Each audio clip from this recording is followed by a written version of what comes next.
All right, welcome back to the Artist Connection podcast. This is Matt Kesar here with my special guest, Mr. Steve Butler. Welcome, sir. Thank you, Matt. Good to be speaking with you early in the morning on Monday. Yeah, like I said, maybe too early to rock and roll, but you've already been at it for a few hours, so Yes. that's cool. So, 35 plus years in the music business. I'm so impressed with that to start with, but of course I want to begin the conversation with the big news that your 11th CD, Some Kind of Magic, was just released as of this recording a couple days ago. Right. Yeah, it came out on Friday. Yeah, very nice. October. Yeah, thanks. 11 CDs in, that's amazing. Staying power like that in 35 years or however long it's been, because I'm sure there was time before 1980 when you were out there working, and then the first record came out in 1980, but that's a lot of time. Yeah, we actually had our first single out in 79, so when I think about it, it had music out in the 70s, 80s, 90s, and now 2 decades into the 21st century. It's crazy. Pretty wild. Yeah, I know. I never would have thought I'd be doing this this long. Now, when you were a young man starting out, what were you thinking? Did you think it would be maybe a couple albums, or will I even get to an album? What was the plan back then?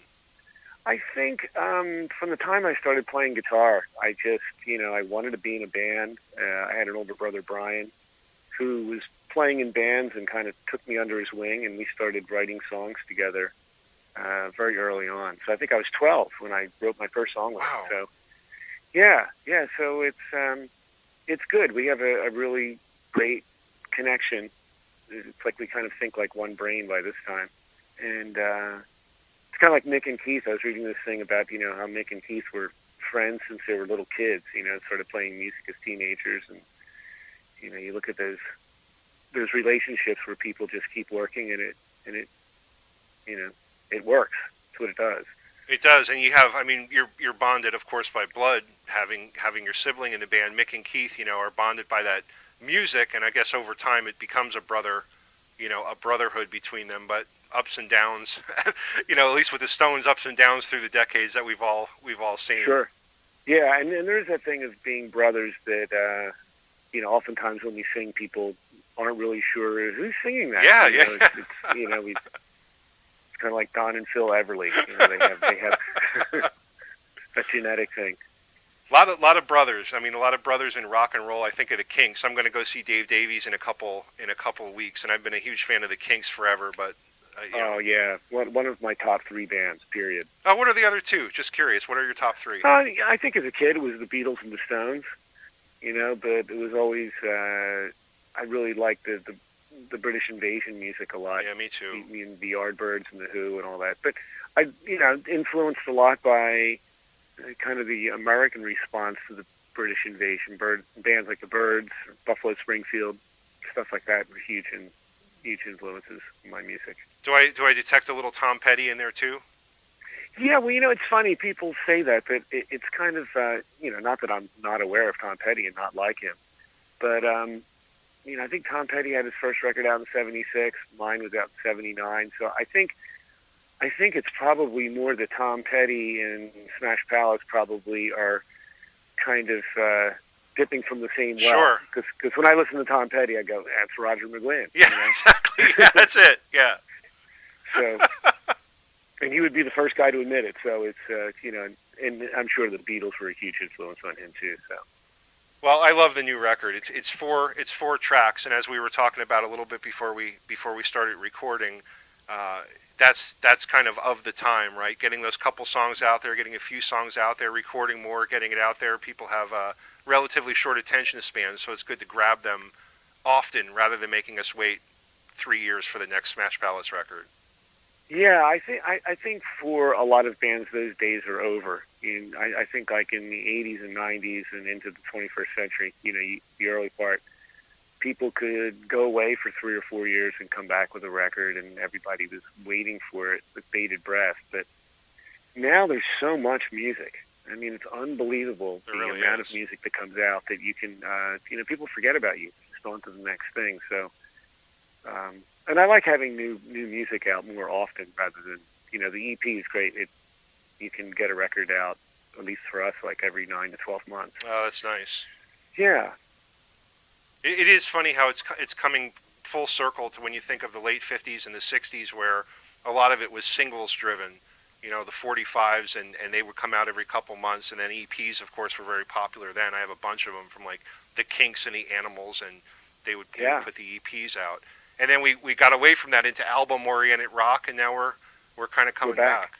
Yeah, you're right. It's come full circle. The big difference, though, is not only the amount of music out there, but the amount of information on the bands. Do you ever feel, I mean, you've been in this business a long time, but do you ever feel like you have to have something out there more than the music to keep people's attention, maybe on social media or just wherever, to keep your name out there? Well, of course, YouTube is really cool because people, you're able to see the bands that you're listening to. As a kid growing up, it was a big deal if you got to see a photograph of a band. And I remember getting an album cover, and I would just stare at it for hours. That's right. Getting every detail, but because unless they were in some magazine or something that I usually couldn't afford to buy. Right. So now, and with YouTube, it's great. It's like the Smithsonian of music. Anything you could have that's been ever recorded is there. So so we do have a new video. It just came out for Haddontown on Friday. So it's just out there. So if people want to check it out, that's a great. I'll link to that. And also, that's one of the songs that we started this show with today, Haddontown. Why don't you tell me more about that? It's a nod to your hometown, right? Yeah, I grew up in a town called Haddon Heights, and I loved growing up there. It was a really great town. A lot of wonderful musicians came out of the town and went on to have successful careers in music, and I have real fond memories of it.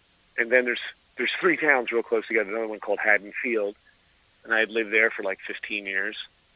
And Haddon Township, which is right next to it, which is a town that for I don't know, maybe like 6 or 7 years, Smash Palace took a break, and I took a job as a high school teacher. I was a single dad at the time. Really? And it seemed like a job that worked so I could spend time and be around and available for my daughter. And so, those three towns, which is in the video, there's a lot of footage of those towns and places that were important to me. And so yeah, it was a bit of a nod to my hometown, and for sure. Yeah, that's cool. How was it for you going into, after having a taste of that rock and roll success and the rock and roll lifestyle, and then going back into maybe civilian life? How did you deal with that? I mean, did you talk a lot about the old days to people, or? No, it was odd. When I became a teacher, I never had a job before, really. I'd always played in bands in high school, and that's how I made money. And like I said, I guess from like 79 to 93, I had just been in the music business, and I got totally burnt out. And putting on major labels is fun, but it's also torture. Yeah. And it was kind of cool doing, just completely discarding my persona and becoming someone else. And I was a history teacher. And I didn't tell anybody. I didn't tell any of the kids I was a musician in a rock and roll band. Yeah, I didn't want it to be something where it confused them as to who I was. But later on, of course, they all found out. And, and then it was, but then it was cool by then because and they became fans. And then Brian and I guess when we were, Smash Palace was from like 83 to 87.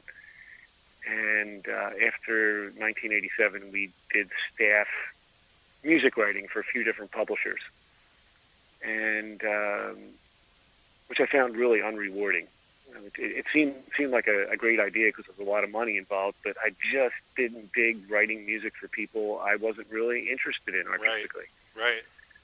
So we got the band back together in '99, and here we are 16 years later.